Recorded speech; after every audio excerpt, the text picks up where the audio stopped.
to another special episode of the REDstreams. I'm Amelia Kołat, you know me as Lilaya, and I'm a senior community manager at CD Projekt Red. Today with me, I have super cool guests, and I guess you already know everyone in here, so please let me introduce you, Alicja, Kozera. Hello. And our cool guests, music guests. So Marcin Przybyłowicz, music director, PT Adamczyk, senior composer coordinator, and Jacek Paciorkowski, composer. How does it feel to be here, guys? It's great. First time. First time. I mean, but also you're our first guest in our brand new studio. Yes, so, you know, no pressure. It's a great privilege. Thank you very much. No pressure. It's very nice, actually. Very cozy. And as you guys guessed, today is an episode about music. So we have really cool things planned as the interview with our guests, AMA results that you posted your questions on our Discord channel. We have a contest teaser, and as something very, very special that we worked behind the closed doors, our piano book. Piano book. So we're gonna talk about it a little bit more later. Books about pianos, obviously. Yes, yes, right? Yes, of course. Pianos. So piano book you will be able to get digitally and maybe use it digitally or print it out for yourself.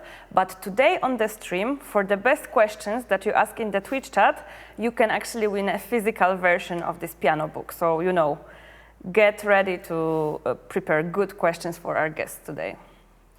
So yeah, I guess we can just start.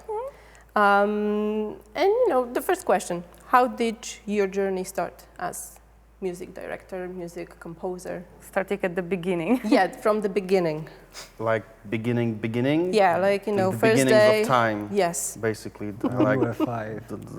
okay, like animals went out of the water. Yes, exactly. And then there was music. And then, okay, there was yeah, interesting. So actually, I did some thinking yesterday, and I did the math, and I've counted that I'm doing this fucking around thing people call job, right? With video games for almost 18 years already. So,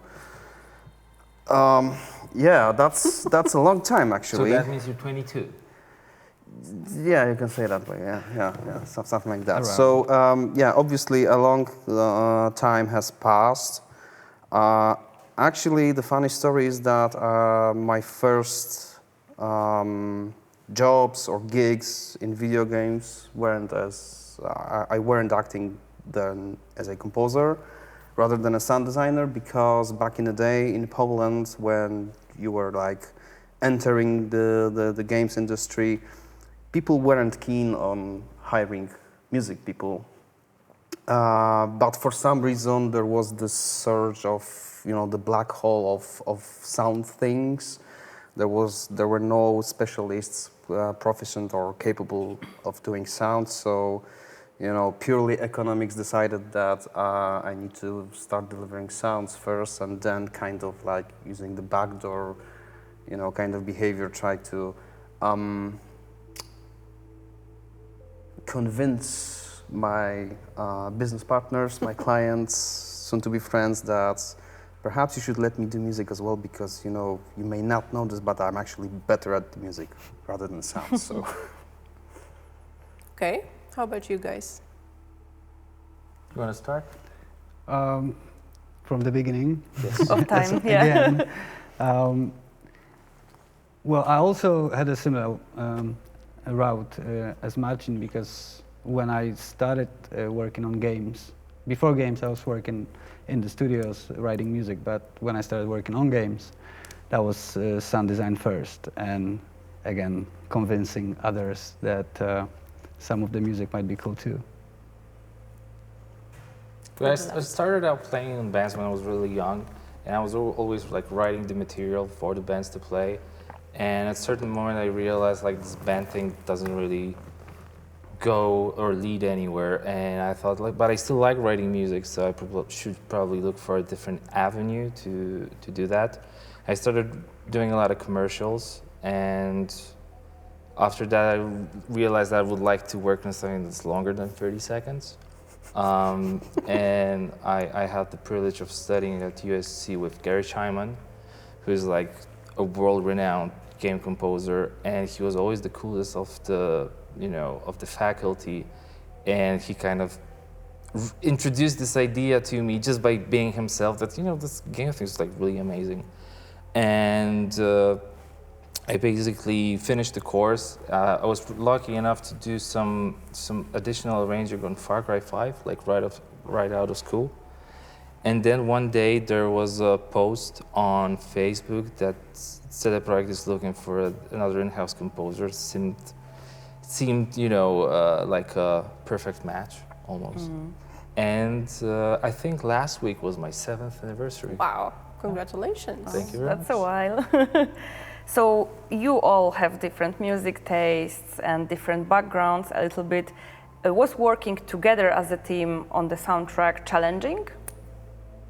Or maybe it helped. I've had it really easy actually Yeah? because these guys done most of the work. I came like right at the very end. Oh, okay, everything just was signed ready. my name. Yeah, so. Well, I mean, I guess we most of the time we work in isolation to a certain degree, and once there's some music to be played or put into the game, then there's a cross-pollination of themes. So I will use the theme that Marcin wrote, and he will use mine.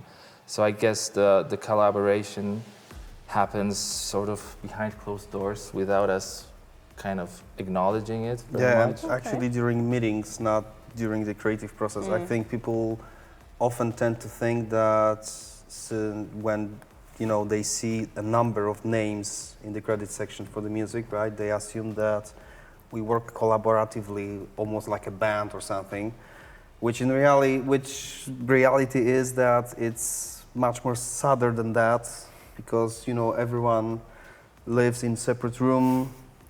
So it's basically a solitary work, and every now and then between those creative phases when we meet up and actually compare work and put it in game and play together and mix it and whatnot, we actually see how does it come together. So day by day basis, it's just your screens, instruments, microphones, and your poor minds to comprehend it all. I think there were probably like 2 or 3 instances when we actually worked on a track together. I mean, we did David's track together. We did David tracks together, but I think chronologically the first prominent track we both did together was actually for Edge Runners. Yes. So the whole Cyberpunk doesn't have the piece that we worked on together, right? So it had to go towards other project, and enough time had to pass, and opportunity had to create itself to actually let us work collaboratively on one specific track. Okay. And how difficult it was to swap from The Witcher music that you worked on to Cyberpunk? Because those are 2 different things. Well, my perspective is that this guy put me almost on the verge of depression when he came working here with us. Basically, the story is that PT starts working with us after The Witcher, but before the Cyberpunk release, right? Yeah. So in the sweet spot where the game is still non-existent, it exists as an idea, as a vision we are gonna, then realize later on. So this guy comes in, opens up Ableton, and does things I never ever did or even imagined that would be possible to do. So It's very sweet. I felt always quite strong in, let's say, let's call it organic music. So basically music that comes with, the actual musical instruments, acoustic instruments, right? Rather than, technology, electronics, synthesizers, and whatnot. And I was considered that as my forte, but still, among my skill set that would make me also a good fit towards Cyberpunk. So, and then this guy comes in, show me how it's done, right? How the world outside CDPR looks like. And that basically meant for me 2 years intensive crash course on how to produce how to be competent at electronic music.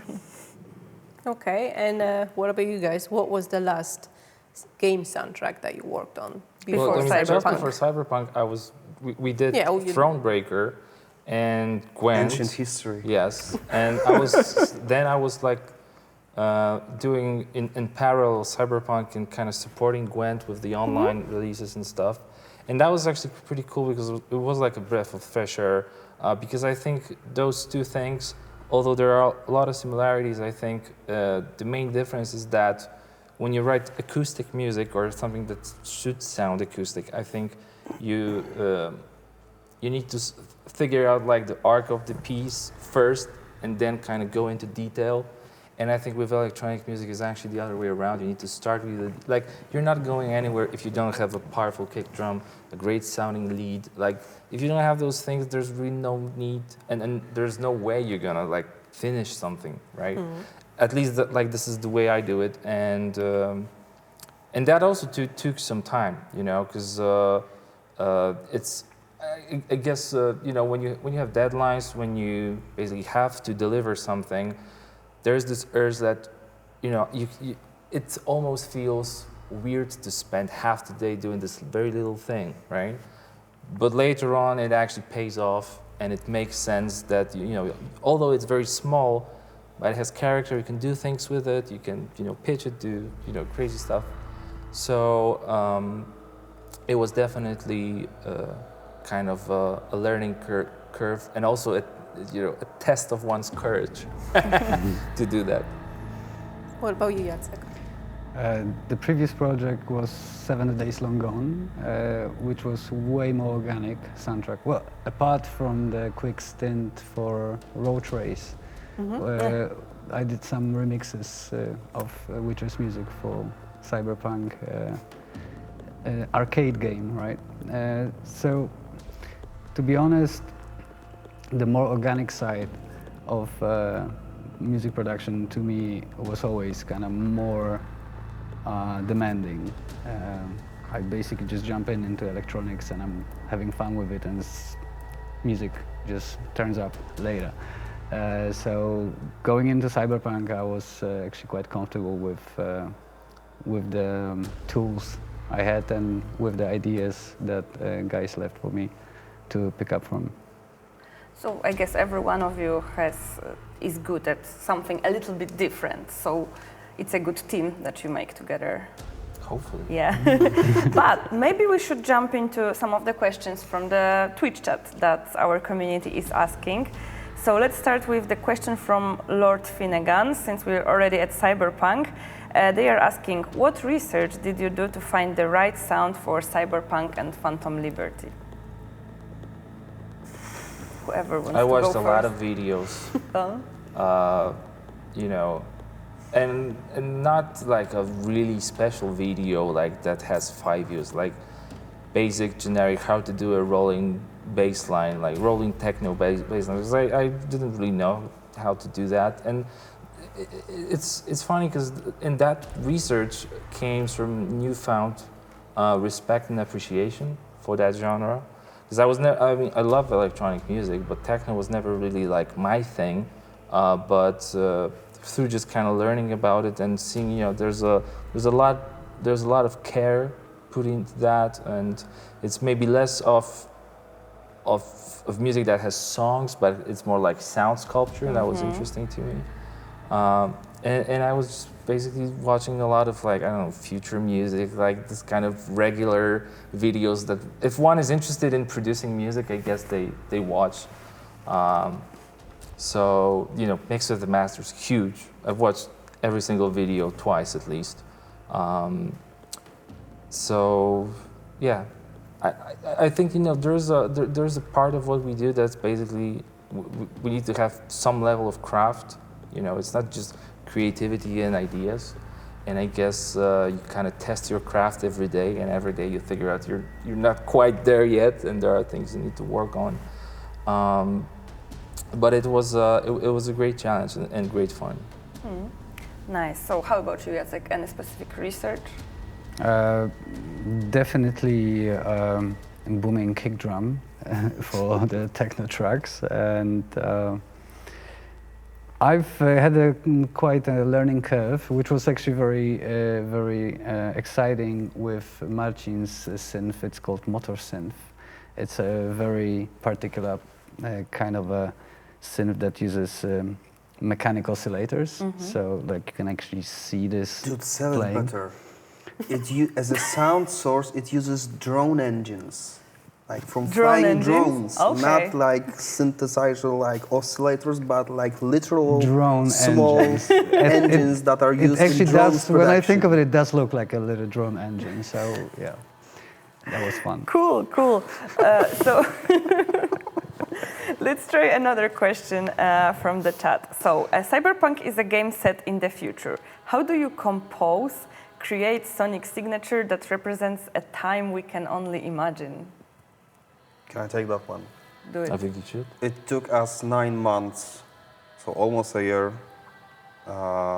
back in 2019. No, 2018, 17 maybe. I don't remember actually, I'm old. But it took us almost over 9 months to actually figure out how Cyberpunk as our second IP in general should sound, and how does it sit among other representatives of, let's call it cyberpunk genre in movies, video games, soundtracks, TV series and whatnot. So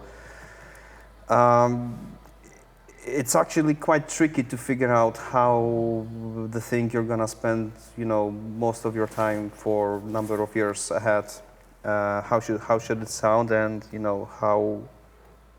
how the legacy of that would look like in the future. So, assuming, for example, there would be a sequel, which is happening, right?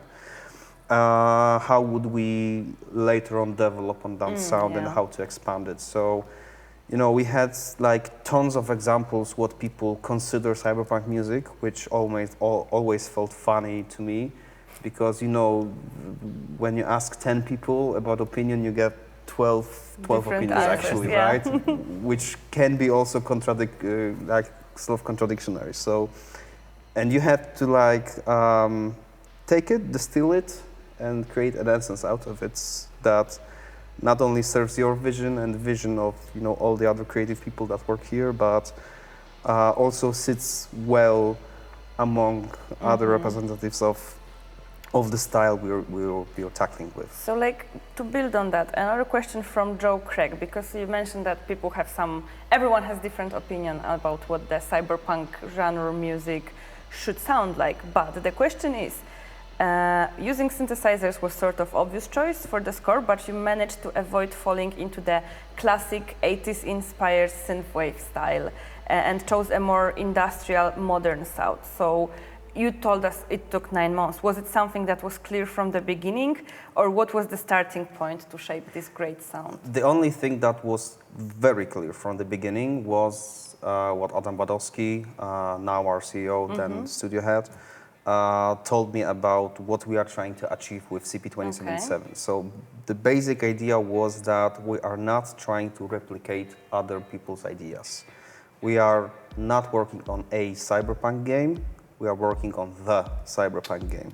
And that was like the cornerstone of the whole thing, right, to figure out. So it was clear to me, at least from tactical reasons, not even mentioning artistic reasons, that we shouldn't go towards those 80s vibes. Synthwave, yeah. I know there's a number of people that still hold grudge against me for not featuring synthwave prominently in the game. However, we do have some synthwave artists in the game anyways, right? But in general, as a backbone, as a DNA of this world we were creating, we were trying to find something else. And we were talking about this in a number of interviews and behind the scenes stuff many times, that basically the cyberpunk, well, V is not the main protagonist of cyberpunk, right? The city is. The city that punches you in the teeth, takes your money, and then leaves you on the pavement, right? On the sidewalk. So we had to find the energy and the musical styles that would cover up this attitude in music, this energy. So that's why I thought about 90s as a decade. I was growing up in the 90s. I listened to, Beastie Boys, Rage Against the Machine, Doggy Dog, The Prodigy. So basically that was my let's say, mainstream music education, right? Back in the day. So, and you know, when you're a teenager, you do stupid shit, right? At least I did. So, you know, it's in my mind, it's like Connects with always Night City. worked together, Yeah. right? So, when I was presented with the challenge to figure out how cyberpunk should sound, what should be the essence of this music, well, it took us 9 months to actually figure out that, yeah, that should be it. Nice. Okay, and so now I'm gonna ask another question from the community because it's, you know, it's being posted everywhere. Any advice that you could give to someone who would like to start, you know, their journey as a game composer? First, they have to start. So that's, I think, the first step is basically, and once you start, then you have to keep going. And I don't think there's any other way than just putting the hours in. And I was once on a great drum clinic given by Simon Phillips, a fantastic drummer. And I remember someone asked him a similar question, and he answered with, "It has to be your life." And he ended his response there. And it felt really deep, and I still remember that. And every single time I talked with someone, you know, who I see want to be good at something or want to achieve something, I think this is like the only way. You know, it has to consume your life entirely, and you can't do anything. I remember like when I was playing drums, that was pretty much the only thing I was thinking about, you know, for years. And I would be nerding over watching a video of, I don't know, Vinny Colaiuta or someone like that, and just trying to figure out what the hell they're doing there.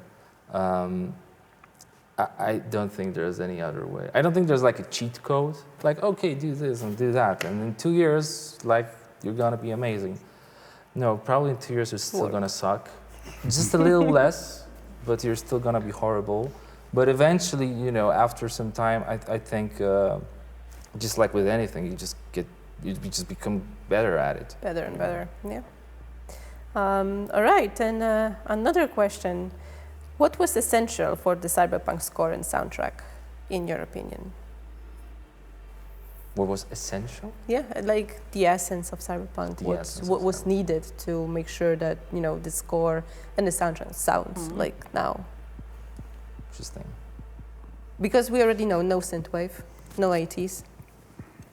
Well, I to me, it was always like, you know, there's the sort of the aggressive part of it, but there's also a lot of emotions because we are touching, you know, very deep subjects and, you know, subject of, you know, terminal importance. So you know, I think we just had to figure out how to cover not just being cool and edgy and cyberpunk, you know, but also those moments that I think those moments which kind of made people connect with the game. I think those were really important. I remember when I started writing the music for the Nomads, it felt kind of off because, you know, previously I did maybe a quest with full-on combat music, and then I started doing that. But after realizing like what they mean to the story, kind of clicked.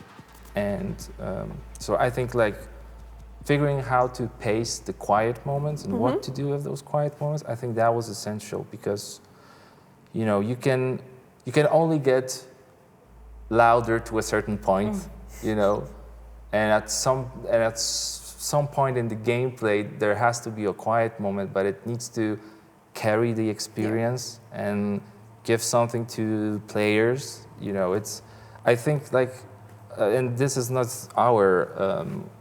just our thing, but the entire team really knows how to do dialogue scenes. You know, everybody. Every single department is always bringing their A game, and when you watch our dialogues, I think they are not cutscenes or something you skip. Like you're interested in what the hell's going on, right? So yeah, I think those quiet moments were tricky, but getting them right was crucial. So maybe a question from the chat.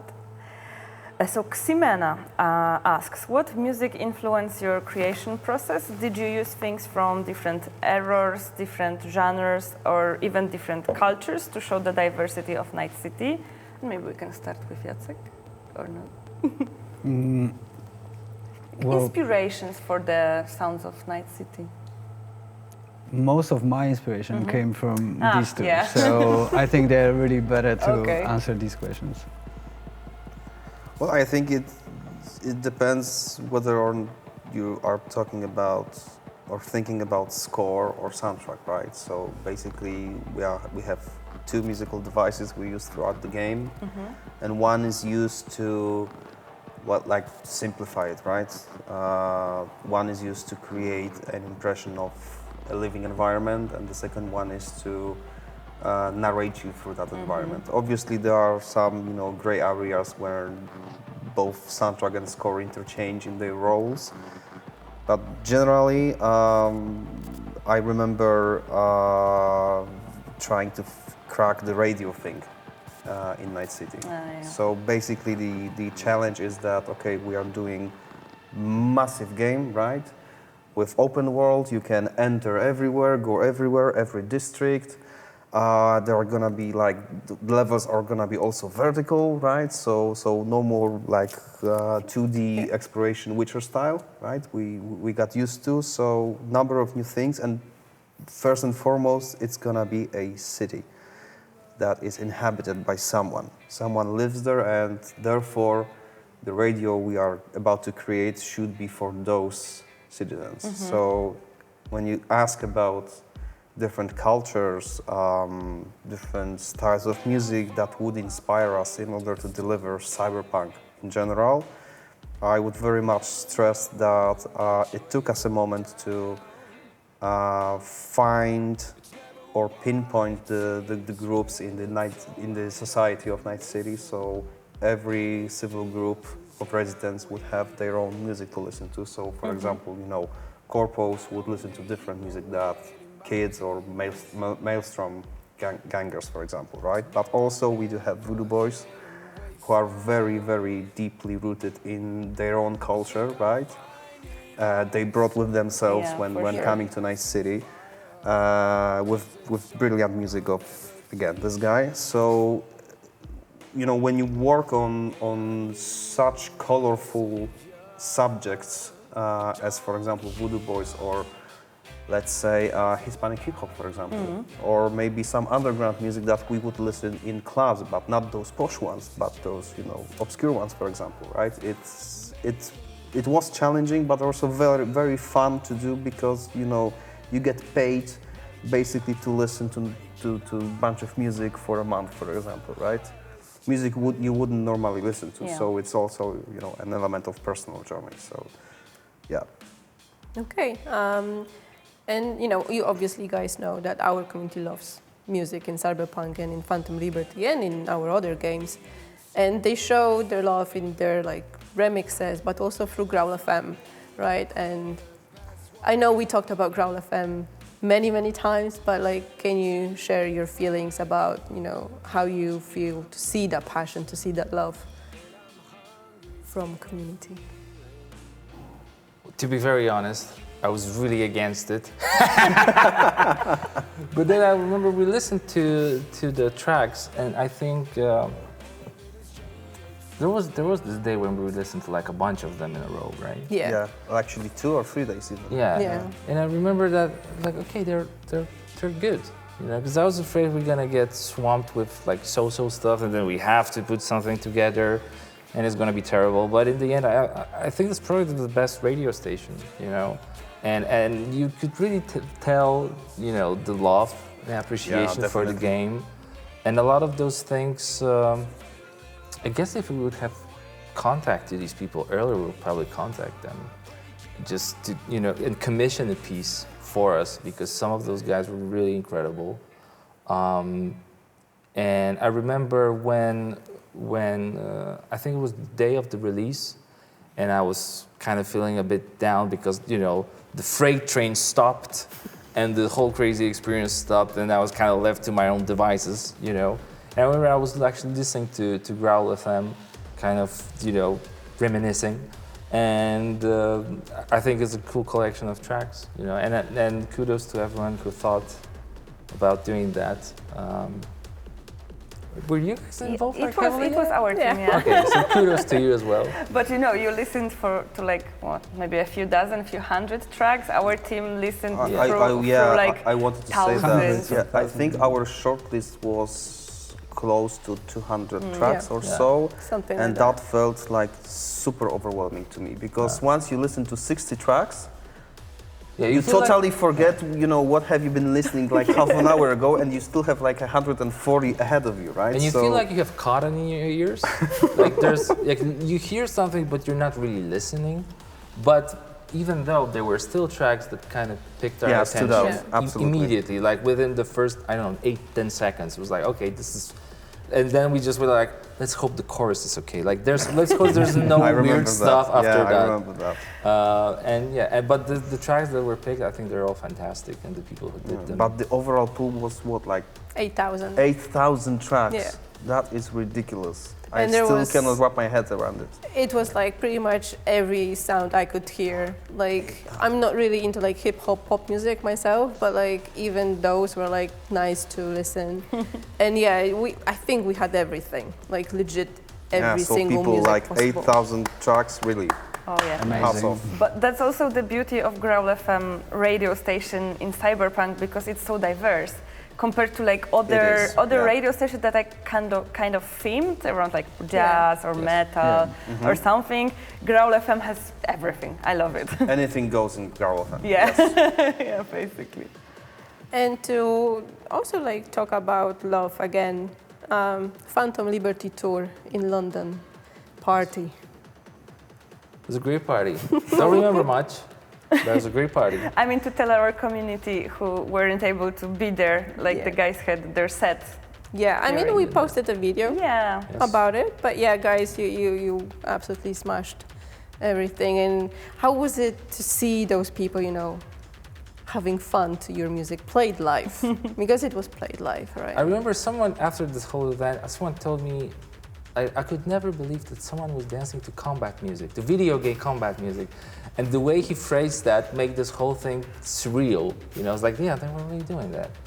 I mean, there was obviously our first time DJing, and we can totally tell why people are doing that because it's amazing. Like if you want to spend a good amount of time having a lot of fun, I guess you should be a DJ because it's a lot of fun. And you know, hopefully we'll do it once again sometime in the future. Yeah, but I don't remember much. You know, it was a great party. I was very scared to do it because again, that was our first time doing this and first time doing this live in front of people, and you know, so basically the stakes are high. And our boss is there. Our bosses are there. Yeah, Idris Elba there. himself was there as well, right? Solomon Reed. So, you know, you don't want to make yourself an idiot and by that hurt the bigger thing, right? The bigger picture. So, I was kind of scared that I was even talking to myself that okay, worst case scenario we fuck it up. Best case scenario, there are two clowns doing weird stuff in front of the desk on the stage, right? But you did post the part of our set on your YouTube channel, right? And this is obviously the POV camera from our desk. But I think it came together really nicely, actually. So yeah, it also left me with a desire, a taste for more. That's good to know. We'll note it down. We'll use it, maybe. I mean, because afterwards you also played at our party in the company for all the employees. But also one thing has to be said about this London party. Like, I was really impressed with all the cosplayers and all the people from the community who came. And we talked to a bunch of them after our set. And it was very difficult to not be like super emotional and cry. Because I mean, some of the conversations were like amazing. You don't get to talk with people like that every day, and also like everyone who worked on this event, from our team, from whoever, like it was really well put together. It didn't feel like a corporate party. Oh, we're starting a product or we're launching a product. It didn't feel like this at all. It really felt like organic and nice, and I think it was a good mix of people. it was a really cool event. So I'm happy you could, experience how our community is, because they're amazing. That's true. So maybe another question from them. So in the chat we have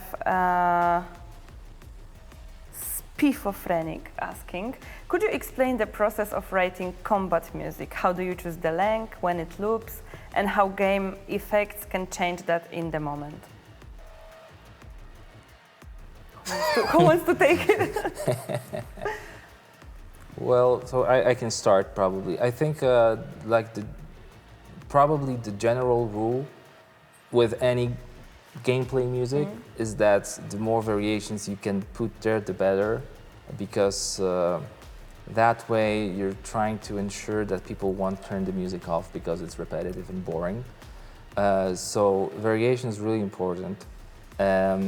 Also, I think playing the game and knowing where you're gonna place this track, even if it's like an open world combat track, kind of knowing how often it really, gonna be triggered. If let's say it's a gang track, it's usually, at least I think in the base game, it's usually just areas around places where gang members gather. So kind of knowing how dense is this area, and how to pace this so it's not like super overwhelming. Of course, we're not very good at not being too overwhelming. Like this is something we're still learning. But I think variation is really important. And also there's, sometimes I watch videos of people doing like a katana build or something like that, and they have the music on. And I'm kind of always like hoping that the music that's there kind of plays well with their play style. And I think all the play styles that go towards like hand-to-hand combat or a lot of combat in general, I think they look better with our music. I think the stealthier builds, I think we could do probably a better job with those, or for those. But I think you guys need to help me out on this one. Sure. Well, definitely we would start, at least I think all of us start from the stronger part, because we probably also need to consider that a combat track would also have the alerted part of the track, the alerted state, and also the stealth, which would be the integral part of the whole track. So the combat would be the strongest part of this track, the most powerful, and obviously we would need a lot of variations because you cannot just play one bar. Yeah, of course. I mean, with 8 bar loop or 16 bar loop all over again, you just have to have those segments. So apart from what Peter is saying is how often it plays in the game, I think it's also important when and how you trigger those earlier states, because that builds up towards the actual combat. So actually a question from me now. If you have like, for example, a longer part of intense combat, does the music react? Like it's always higher, like, I don't know, more dynamic, let's say, without going to the stealth section, or it's always the same track that doesn't, change? I think it depends. I Yeah? mean, I think we started, at least I started, with more, with let's say less interactive tracks. But the more I started doing it, I figured out there's like a cheat way of doing a lot of variations easily, and it kind of does what you're referring to. It doesn't get louder or more intense after a certain point because there's nowhere to go. But you can also create tension by like taking stuff out. Yeah. And just imagine that you're listening to like a electronic track and there's a riser and you're waiting for the big drop. That's, there's less sound coming from the speakers, but it actually creates a lot of tension by just removing stuff. So that definitely also happens. But there was a lot of music to be written. So there is a formula sort of behind our gameplay, combat, exploration, however you want to call it, tracks. But I think the kind of the principle is to kind of hide the formula as much as possible and make it seem seamless. And that I think that's not something that you can get on a first try. You have to kind of iterate in what you did and play it and figure out, okay, this part works well. I need to probably do something else to make it more seamless and more fantastic. Okay, that's really interesting. So, do you think we should get to the piano book? Yes, it's I guess the time for piano book. So let's talk Nice. about the next project that we're working on. Yeah, what piano book is? If you could tell us. Great question. Books The about piano, pianos. yeah. Book about pianos. 4 pianos, Not maybe? everyone knows, but CDPR is like expanding, right? And we entered the business of selling pianos. So, No, on a serious note. So right? you can win a book about pianos. It's a book with notes for our Yes, songs. with sheet music, with I would say they're not transcriptions. They're more like arrangements, arrangements I would say. or interpretations Interpretations, of a selection of tracks from the Cyberpunk and Phantom Liberty soundtracks. There was a lot of head scratching because a lot of our music doesn't really translate well to being played on a piano, but the fantastic arranger Ignacy did an amazing job with coming up with those, arrangements. And there's a bunch of tracks, and we hope to see people playing them, because we can't really play the piano that well. I mean, I remember. Not on the level Ignacy wrote it. Yeah, I remember. I think it was Carolyn who asked Yeah. us maybe we can perform. It's like, no way, that's not happening. So we hope to see someone playing that. Okay. Maybe we have some talent in the company or in the community, like 100% waiting for the videos. Yeah, and of Definitely. course you can still win this piano book if you ask super cool question that Alicja later on reads and to let our guests answer. So we still have, I think, few left. I mean, so- there's so many good questions, but we won't be able to ask Okay. all of them. But ask cool questions, and in a few days we might contact you on Twitch with the piano book for with you. the piano book. So you mentioned there will be a bunch of songs, but do you remember how many songs in the piano book? 15? 15, 16, 50, something like that, 16, right? something like that. Okay, so quite a lot. Oh, it's a long play number of songs, Yeah. right? Yeah. So yeah, it's quite an addition. Yeah. Did you have like a short list of which songs should be in that piano book, or like, no, this will definitely not fit in, this is definitely something we should? Well, because a lot of those songs are, they're impossible to play. If you program something on a synthesizer, you kind of think in a different way, especially when you're doing like a droney underscore type cue. It's like kind of impossible to play that on the piano and not to be like super boring. But even though there are some droney pieces, and I think Ignacy came up with really ingenious ways of actually being very faithful to the music, but also injecting some pianoistic touches to it. So it actually feels right when you play those On pieces piano. on the piano, because what needs to be like stressed out, it's not a like cheap translation to a musical notation of our music, which would be, as PT says, very tiresome to the ear because of the like essence of the music. Boring to play as well. Yeah, and the thing Ignacy did with that arrangements for the piano book is that you still know you are playing specific pieces, and you like when you put your fingers on the keyboard, you can actually immediately recall specific parts, from the music you are, used to when you listen to it. But still, it's all done in a very pianistic way. So. Those arrangements are very elegant, and this is not us like sweet talking you guys. We are actually waiting to see it fly, and we are very curious how you guys tackle this. And also, I think there was a line that was never crossed. That it's still those pieces, as Marcin said. So you can put this track on Spotify or whatever, and kind of play along to it, and it will match up. It's not like it's a totally different rendition of something. So, and I think this was also key for us, because that's something I would like to have, when I know if I was interested in buying something like that, which I probably would. then I would probably like it to be, you know, almost exactly like the piece I know from The Thing. This will be for free. It will The be for piano free. book. Yeah. So maybe now is the time for AMA, the results. Oh yeah, we asked you guys a bunch of questions on Discord.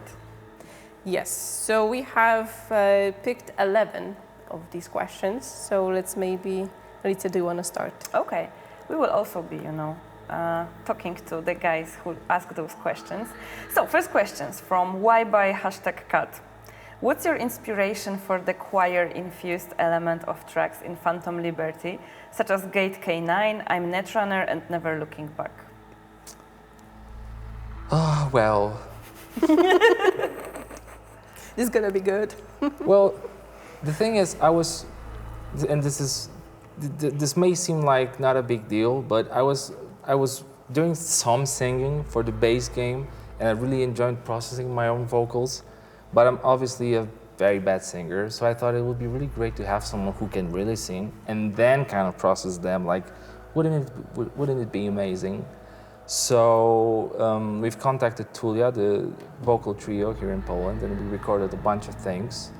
And I basically started processing them the way I would if that was just me singing. That's like a nerdy answer to that. And on more of a serious and kind of storytelling note, I guess the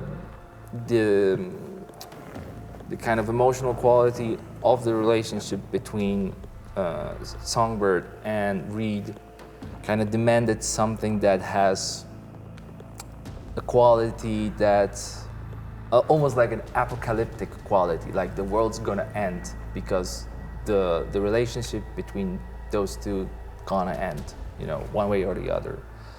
And I guess that impending doom was something I was thinking about when picking the choir as a thing to kind of play with. But I also didn't want them to really sound like a choir. I wanted them to sound more like a patch that I would program. But there's something, you know, about singing and human voice that's I guess probably to any composer, you know. I guess probably when you want to make something emotional, you put on a choir patch, you play a C chord, and there it is, right?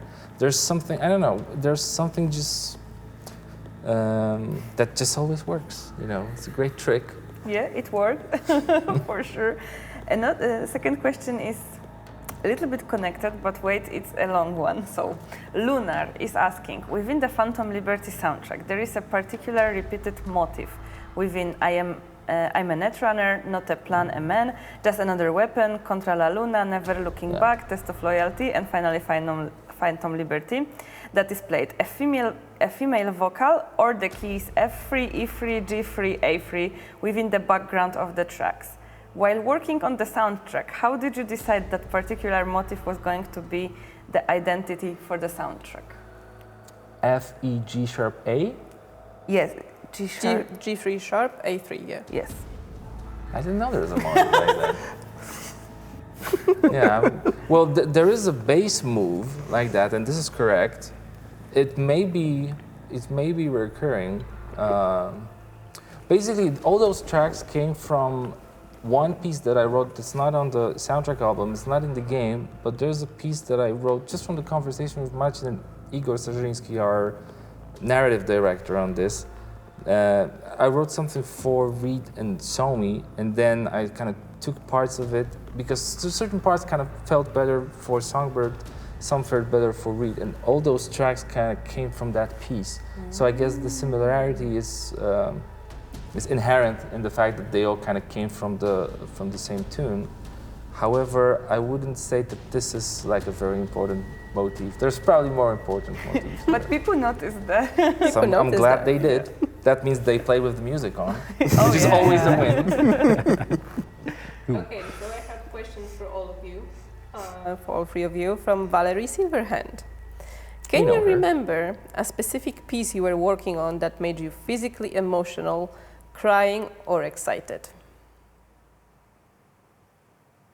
I have one. My cyber ninja track. The katana encounter during the Hanako quest, during the parade. So for me, this is like pinnacle of what we did. And if I were to compare, this is, in terms of complexity, reward in working on it and seeing how does it come together. I had the same feelings as when we worked on Battle of Karmoren in the Wild Hunt.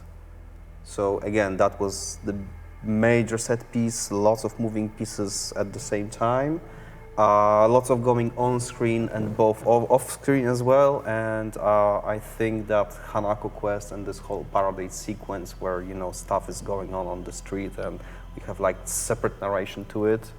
We have Koyonotsuki sung by Hanako, right? And behind the scenes, through the corridors, you know, one level up to another, V with his or her quest to actually, you know, do stuff. So the Cyber Ninja track was one of the first actually I did create when I was testing my plasma distortion unit.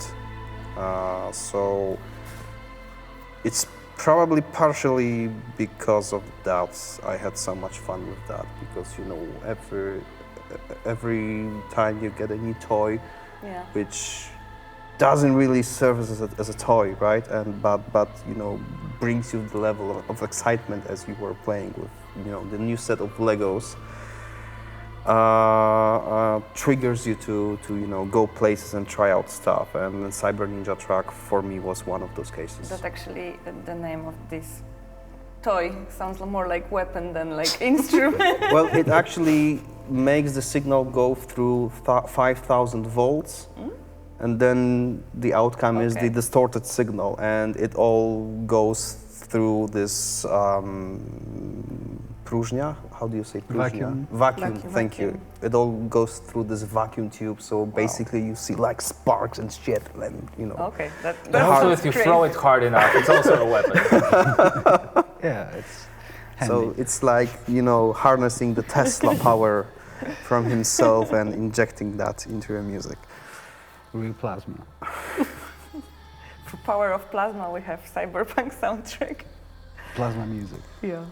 How about you, Jacek? Was there I anything? think it was the most exciting moment was the Aguilar theme, which sort of came sort of as an afterthought, because we had this really cool character and like basically it deserved separate theme, but we also wanted to flip it a little bit, not to make it too serious, not to stick so much to the recipe we've been cooking so far. So I used those Latino motifs from Latin music and just basically stitched it together with another additional combat track later. So that was very exciting to me because I knew I'm like taking a huge risk, and either it's gonna work, and I think it worked well in the end, or it won't. So that was a high point for me. PT is still thinking. Well, I mean, from the point of view of just feeling, yeah, I nailed it. There's not a single track that I think I nailed, but I'm really proud of the end of the very end of the game when you choose the Songburst path, the final combat at the lunar terminal, and then how it goes into all the other cues. There's probably like, I don't know, maybe like 10 minutes of music, you know, playing throughout this sequence. A lot of, similarly to what Marcin described with Karmoren, a lot of moving parts and a lot of timing. And thanks to our wonderful tech music designer Piotr Czub, we actually managed to time that. Even though you can still pick the answers and kind of do things in a cyberpunk way whenever you want, it's still gonna work. And I think the way we approach that, and the way that's like a probably the proudest moment for me. But like on a more emotional side note, I remember reading a comment about the piece I did for Jackie's Ofrenda, and there was a comment that it's amazing that CDPR hired a real Mexican artist to do this track. And I remember this was me with an acoustic guitar in the studio. I remember there was a lot of noise that day in the studio, and I had to kind of replay the thing I just played because there was someone, you know, knocking on doors, just walking by, dogs barking for whatever reason. And I remember, okay, there's no solo in this, because I was planning to play a solo, and then I figured that's not happening. We're just gonna go with the accompaniment for the second part, and that's it. But I do feel like it really worked well for that scene. Okay. So the next question will be from Nerm. Cyberpunk 2077 used 90s sound elements for the score, which are different from the 80s sounds found across the genre. How hard was the process of finding the color of 2077 90s inspired score? How hard it was? Well, it was long. I've already did mention that. Well, you know, was it hard? Well, speaking from the perspective of like what, 4 years, 5, 6, it wasn't hard because, you know, the choices we've made feel obvious and like the only right decision we could make, right? But back in the day, I do remember sweating a lot and stressing out because, you know, you do know that the pressure is massive, like people are like seriously waiting for it, right? And on the other hand, you are, you are still up in the air because of the success of The Witcher 3. Yeah. But it's starting to come to you that it's a double-edged sword, right? People love you because of what you did, but if you fuck up next time, they will not be so keen on, you know, pat on the back. So it was hard in a way that I realized from the beginning that it's a major task and basically the responsibility is very high. But in terms of like solving the equation, right, finding the right stuff, it was again, like PT said, it's a grind. You just need to work your hours in, and you know the results come eventually, but it needs work, like honest work. Also, I think there's a bit of courage that you need to have, because for me at least, I kind of picked my instruments before I even wrote a single note, and you know the first thing I bought was this this modular synth, Voltec Masculine. And if you think about, okay, there's a huge game, it's a ton of music, and this thing has crazy signal to noise ratio, like it's all noise. It barely holds tune. You can't really play that. There's no manual. You don't know how to sequence that. And to go, yeah, I'm probably gonna use this as my lead instrument, you know. But there was something in it that felt like nothing I've ever heard, like nothing I've heard in other cyberpunk IPs, and I just basically started recording everything for hours, trying to figure out how this thing works. I still don't quite understand it, but I can kind of get a few things, like I know how to patch it well enough to get to a thing that I think is interesting. But you would think that, okay, probably after that we would add something like a little more stable, a little more easy. You know, that didn't happen at all. Like the crazier it got, the less of a known interface to mankind it had, the better. The harder it was to tune, the better. But I think also the kind of, you know, let's say a liberal approach to tuning is also very much a signature for the cyberpunk music. That makes sense. So now we have a question from Yuriku, and it's actually about an instrument. How did you come out with cello as the only one non-synthetic instrument that occurs in the base game, for example, in this theme or in Silverhand Mission theme? Well, first of all, I felt that there is a need for a natural counterbalance to all the dirt and violence we're gonna, you know, channel through the electronic part of the music. So that was the one reason. And why cello? So it's not necessarily cello per se, it's an electric cello, so it still kind of acts as a acoustic instrument because you need a bow, you need to press strings in a specific way in order to create a sound, but it doesn't have a resonant box. And instead of that, we just plug the cable in, right? So that means You can plug it to a guitar pedal board, for example, and make stuff with it, right? So because of that, electric cello presented with an instrument of a very, very big range in terms of what kind of sounds can you create with it, while still retaining this human element of how the sound is created, and also cello itself as an acoustic instrument, unplugged, is an instrument of a very wide range. You can play very low on cello, you can play very high on cello, and for me, among string instruments, it like combines the best of both worlds from low and high families, right? And the third reason was that, well, it wouldn't be as good as it was if not for Tina Guo, our cellist, our soloist, right? So, you know, the instrument is as good as musician playing this instrument. Of course. And Tina is like the beast. I seriously, like, rarely meet musicians like her, and it was actually, you know, her who injected so much life and emotions into those performances. Awesome. Wow, so now we have a question from Robert John Linder, I know this name, to all three of you. So what song was the hardest to compose in terms of setting the mood atmosphere? I've got one, but I'm gonna be quick. My first attempt at braindance. That was hard. Yes, Okay. and it took me a few tries to figure out what it is actually, and how we should operate with that and how we should use it. And especially those quest moments when you, for example, like, you know, need to push the quest forward and complete the braindance sequence. So yeah, that was tricky for me at first.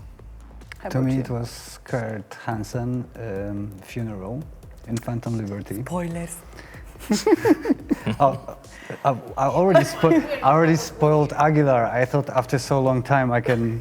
You can. It's okay, it's okay. Cool. So yeah, it's, you know, bad guy's funeral. So like you're never gonna have like warm feelings toward that person because you know how bad he is. But then again, you have to put yourself into the shoes of his henchmen. Like they really, you know, they missing him. They sad. So like that was something that I had to had a sort of internal fight within because like it has to be a nice piece, but you know I don't like that person. Not too nice. Yeah.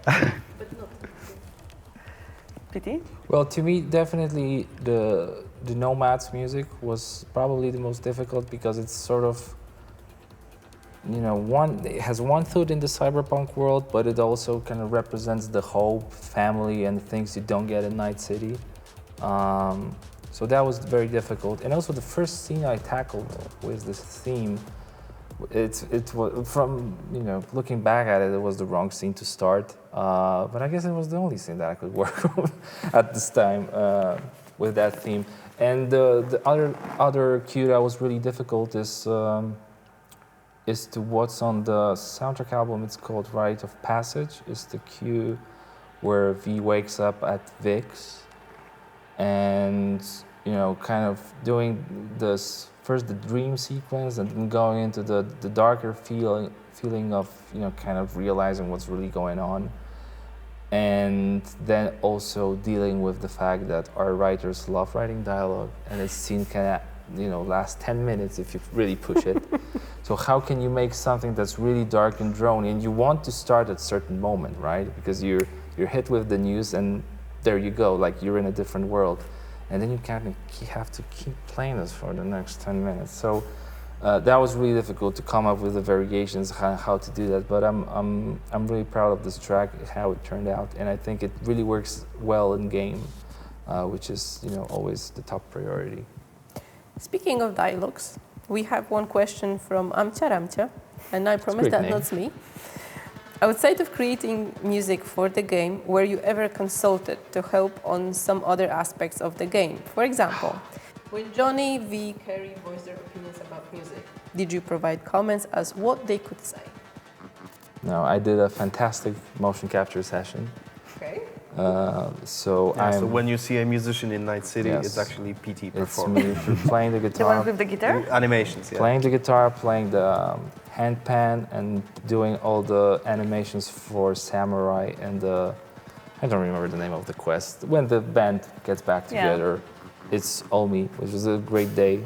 Probably the best day I had here ever. And I remember there were some talks. I don't remember who contacted us about sending what kind of guitar Johnny would play. And I picked some vintage guitar, and it wasn't like that at all. Absolutely. And then I realized, okay, they probably don't want my help, so I'm not gonna push it. But Thank you for your feedback. yeah. We decided to go with different routes. Exactly. So I think that these were the only times. Am I missing something? I don't suppose. Yeah, probably it's it. Okay. The next question from Maxime. Do you have any anecdotes about creating music with Refused? So they're very Swedish. And when it's Please fika time, elaborate. it's fika time. There's no going back to the studio. Like, we're gonna drink coffee and eat cookies right now. They're fantastic people. They were great to work with. I mean, I was kind of, first of all, I'm a major fan. Like, Shape of Punk becomes literally my top 5 probably album ever. So meeting them was a thrill. But also, you know, you never really know how a famous person works.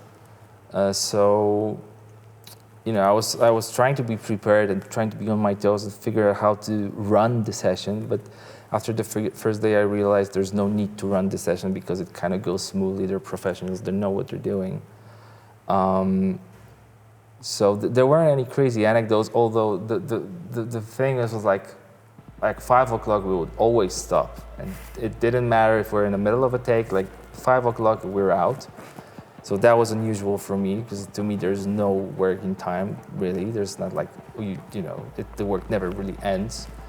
I remember also when we wrapped everything up, like finished mixes and finished everything, I had a great night of drinking vodka with David, the drummer. And I heard a lot of stories that I always wanted to hear, because as a major fan, you know, I wanted to get into nooks and crannies and really figure out what was going on at the time. So it was really amazing, like opening an encyclopedia, you know. And you know, and we hope Dennis will be okay, because he just had a massive heart attack, and we hope that he will be back on the road and doing what he does best. So yeah, I mean, to me, it was a dream come true, really. And I wasn't really rooting for the fact that Adam Badowski will be so into picking Refused as Samurai. But after the fact, I learned from Krzysztof Ostrowski, who is our music supervisor. He told me that last year, that after the meeting that I thought went really well, and I gave Adam, you know, a copy of The Shape of Punk to come so that he can hear it, what I'm talking about. Krzysztof told me, like, yeah, I remember he called me one day asking, do you know this band Refused? Are they any good? And she's like, yeah, I know, it's a legendary punk rock band. It's like, oh, okay, good. And later on I got it, and it's like, yeah, that was a good idea, let's do that. So, and I thought I sold it that day, you know. I never heard that story. Yeah, I heard that last year, and I was like, okay. So there was like a, you know, another loop. Okay. So, next question from Arasaka Apart. When going into the studio, do either of you have some kind of preparation ritual to get into the zone? I do have one. Let everyone around me go to sleep and leave me alone and work through the night. I'm trying very, very hard to actually change my life cycle to, you know, more normal ones. Yeah. And get up early with, like, you know, all normal people do, but I don't know, there's something particular with nighttime sessions that you can basically lose track of time. And doesn't matter if it's, you know, 11 p.m. or 3 a.m. You're just in a different place. And because of the fact that you know everyone else is sleeping, you get into this comfort zone that this, you know, rare place which was, by the way, very nicely portrayed in Inside Out movie, I think, where you go into the zone, you enter this bubble, right, this purple bubble, and you stay within that bubble. So during nighttime sessions, there's no one who would abruptly check you out of this bubble. That's true, no one bothers you. Yeah, that's what I actually love and hate about myself, because, you know, it screws up with my normal life. So, and the rituals? Well, I totally resonate with the night time for work, because I'm pretty much the same. Like the serious session starts when phone stops ringing, when you know it won't ring because it's way too late. Apart from that, I realized that I'm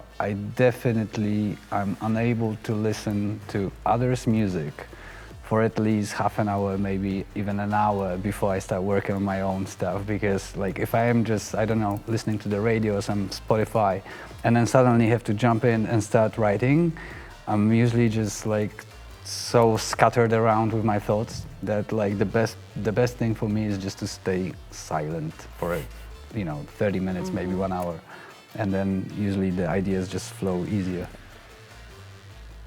I don't have a ritual. I'm here every day, 9:30. I drink coffee and I start working. Like, there's nothing fancy about that. I mean, coffee. The coffee is fancy. Come on. Oh, okay, but it's fine. So another question is from Void. How did you decide what each theme for the characters sounded like? Like, what made you decide on how Panam's, Johnny's, Songbirds, etc. themes sounded?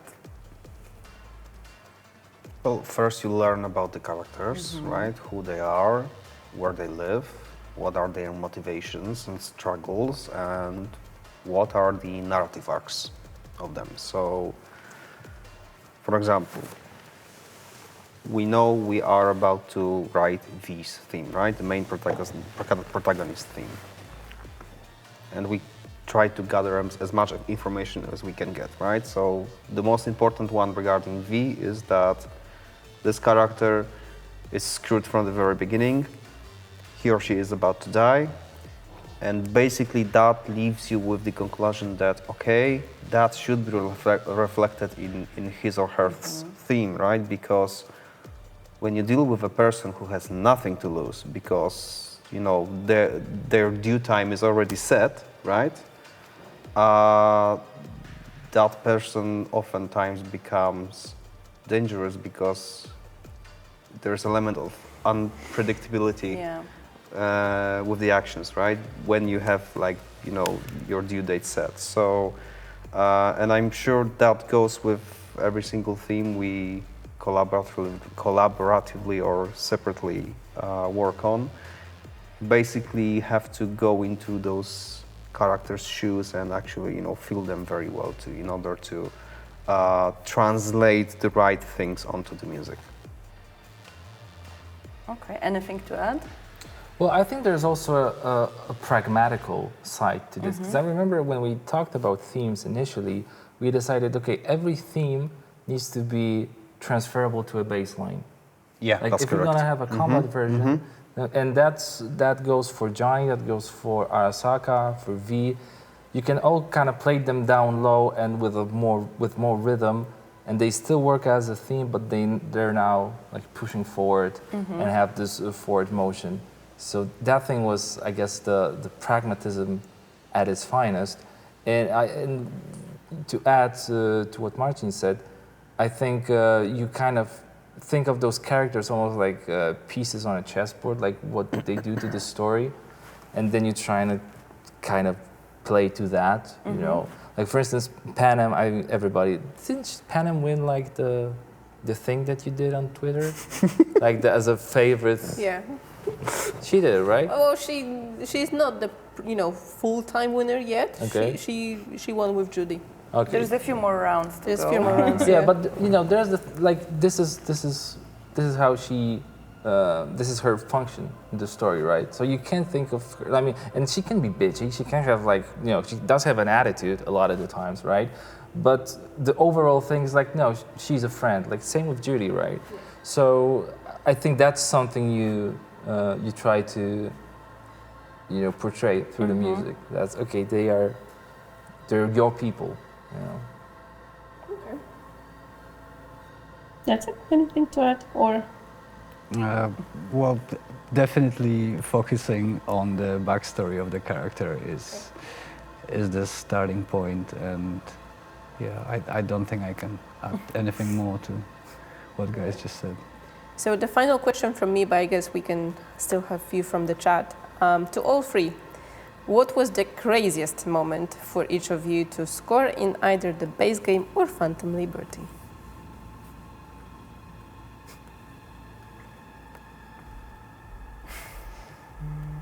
Nothing crazy. The quest called That Face Looks Familiar from Phantom Liberty. I think it is the official name of it. There's this, not really chase, but hacking sequence that relates to the car. And that was the crazy, tricky kind of a moment for me, because initially I went with, nice kind of a driving 4x4 techno, because it's a chase sequence, right? Yeah. But then I had to sort of walk back and look at it again, because I was pointed out that it's actually the car is being hacked. So there's a struggle in there. So it cannot be just a, fun times kind of a music soundtrack for driving. There had to be some struggle to it. So that was I had to from a track that I thought I finished and it was already kind of it had its vibe. I had to sort of flip the script and make it more maybe not annoying, but definitely not as easy to listen to as it was. Okay. When I think about my music in Cyberpunk, I actually catch myself in conclusion that I didn't really score any particular crazy sequences, but the one that left a mark in me in terms of what was shown in our game was the scene with Paul's music, the crucifixion scene. Yeah. In one of the side quests. So that's a good one. When I discovered that we're gonna have a quest like this, I was very curious how it's gonna turn out, and it's an intense piece of experience actually, and I'm very happy how it was, put together very nicely. So are we talking about the craziest or the most difficult, or? Craziest. Craziest. I remember using Paul's music to do the Mr. Stud side quest. I remember that was difficult. Overall, I remember, and we had this problem throughout the production. Like every time there was something funny or lighthearted, we were always like, we don't have music for it. And it was usually like a quest designer would ask, maybe there's something on the radio. There was never anything on the radio. It was only minor, only sad. So the lighthearted moments, I guess we all, or the funny moments, we always played them very seriously, which I thought was like our way of portraying that and sort of, adding to the comedy. And from the craziest moments, well, I remember. I struggled a lot with those big, sort of set pieces, like the going out of Arasaka Tower at the beginning of the game, and making sure that the pacing is all right and it makes sense, And then it turned out that they cut this scene and we're not here, and we have to do it all again. That was really annoying, but. Probably like Jackie's death was really, really difficult. But also there's this thing, like once you're in it, like once you crack the code, it just kind of flows and everything kind of fits together. But the initial crack is really hard to get, and it was the case for Jackie's death, and for the more serious. Also, I remember this quest with when River's nephew is being kidnapped. Oh yeah. Mm-hmm. And I remember I was implementing Pulse music there, and there was the crazy cartoon. Yes. Oh, of course. Yeah. Oh, that part, yeah. That was That was disturbing, actually. Yeah, that was very That was very disturbing. And I have to Who wrote confess the something. music for the cartoon? I never tested the outcome when Randy's actually dead. Me neither. Somebody else had to do it. I don't even know if it works musically. Like I don't know what's there. I never like I can't do that. This kid has to live. And I remember I was always asking whoever was the quest designers like okay, what's the correct like what I have to do to make, you know, to have the good outcome. And I would always get the info and then I would okay, and this guy's alive.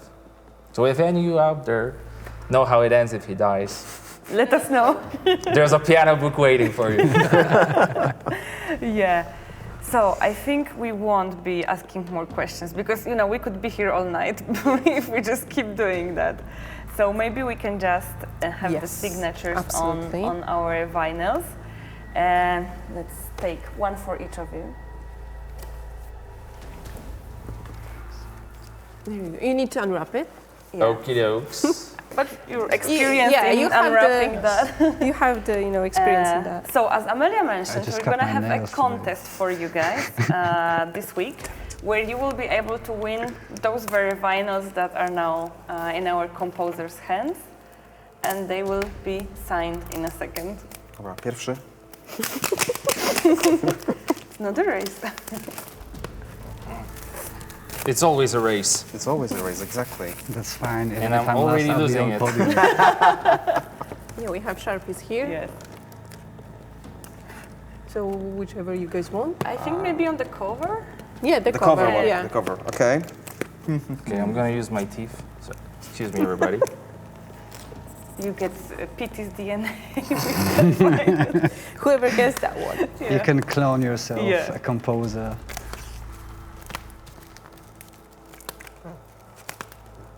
Very nice. Very nice. Yeah, I always Can like you do to- mine? Thank you very much. So you can sign in the meantime. There's also black ones if you want. Okay, so he did it in line like that. Pick the best spot. Okay, so I'll be at the bottom here. Thank you. It should fit. Yeah, we have 3 markers. Oh, great. Okay, so we have one ready. We can show it to the To the everyone. camera. Yeah. There you go. Nice. Swap. Swapsies. Change places. And that one. Ah, that for one, Jacek, yeah. Okay, second one is complete. Ooh, beautiful. Bicolor. All right. Pink. So all 3 of those are signed, as you saw live by our composers. No lies here, and you will be able to win those later this week. So you know, keep your eyes open. And yeah, I guess that's it for today. Do you guys have any final words for our community before we wrap up? Thank you guys, because if it weren't for you, we wouldn't be here. So thank you very much. And it's always a great pleasure to actually be aware that someone is listening to that music, right? This is amazing. This is amazing. Because when you grow up, no one really cares. And then you're a little older and you play gigs for like 4 people, like it destroys your ego. So knowing that someone out there is playing our games and listening to the music. And actually appreciating it, right? Yeah, and this not is- talking shit on the internet This about is it. crazy. So, yeah. And then you look just like 20 million, feel like who's listening to it? It's insane. So thank you very much. Thanks. To whatever camera, thank you very much. That one. Thank you. And we would like to thank you for joining us today, for signing the vinyls, for answering all those difficult questions from us and from our community. It was a pleasure to have It's you. always a pleasure. Yeah. Always a pleasure. Thanks. So yeah, guys, that's it for today. But me and Alicia will be with you, very soon for another episode of the REDstreams. So stay tuned. Yeah. Thank you. Bye. Bye bye. Yeah.